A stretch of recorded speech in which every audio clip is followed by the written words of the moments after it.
الرحمن السلام علیکم ناظرین۔ آج کی ہماری ویڈیو کا موضوع ہے ایک چیز جو ہارٹ اٹیک اور مردانہ کمزوری کی سب سے بڑی وجہ ہے، وہ آپ بھی جانیں وہ کیا ہے۔ اس کے بارے میں بھی ہم آپ کو تفصیل سے بتاتے ہیں۔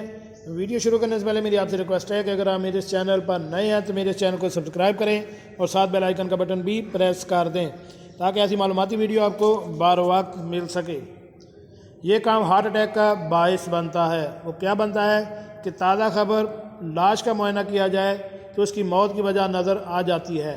ہارٹ اٹیک ہو، کینسر ہو اور برین سٹروک ہو یا شوگر، جس مرض کی وجہ سے آدمی کی موت واقع ہو، اس کے اثرات سکن میں دیکھے جا سکتے ہیں، مگر ایک بیماری ایسی ہے جس کے اثار بھی میں نہیں دیکھے جا سکتے، اور وہ بیماری ان تمام امراض کی وجہ سے بھی ہوتی ہے۔ ماہرین کے مطابق سکن میں نظر نہ آنے والے یہ کرونک بیماری دیرینہ سوزش ہے۔ یہ ایک ایسی بیماری ہے جسے عام طور پر معمولی سمجھا جاتا ہے، مگر دراصل یہ تمام بڑی بیماریوں کی جڑ ہے۔ مینز ہیلتھ ڈائٹ کا کام کی رپورٹ کے مطابق طبی ماہر جیمز ڈیلیڈر کا کہنا ہے کہ تمام بڑی بیماریاں ہارٹ اٹیک، کینسر اور شوگر وغیرہ میں ایک چیز مشترک ہوتی ہے، اور وہ یہی دیرینہ سوزش کا عنصر ہے۔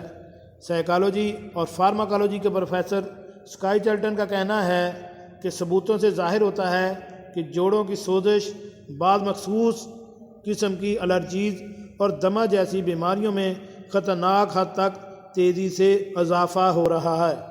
ان بیماریوں کے بڑھنے کی شرح میں اضافے سے پتہ چلتا ہے کہ دائمی سوزش میں بھی اضافہ ہو رہا ہے۔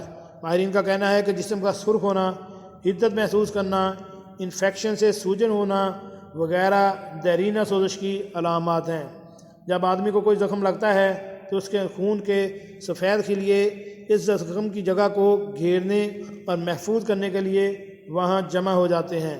سفید خلیوں کی اس حرکت کے رد عمل میں مذکورہ عمل روح پذیر ہوتے ہیں۔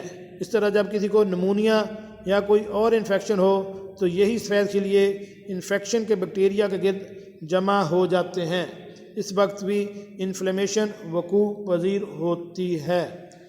ناظرین، کیسے لگی آج کی ہمارے معلوماتی ویڈیو؟ امید ہے آپ کو پسند آئی ہوگی۔ ملتے ہیں ایک نئی ویڈیو کے ساتھ۔ السلام علیکم۔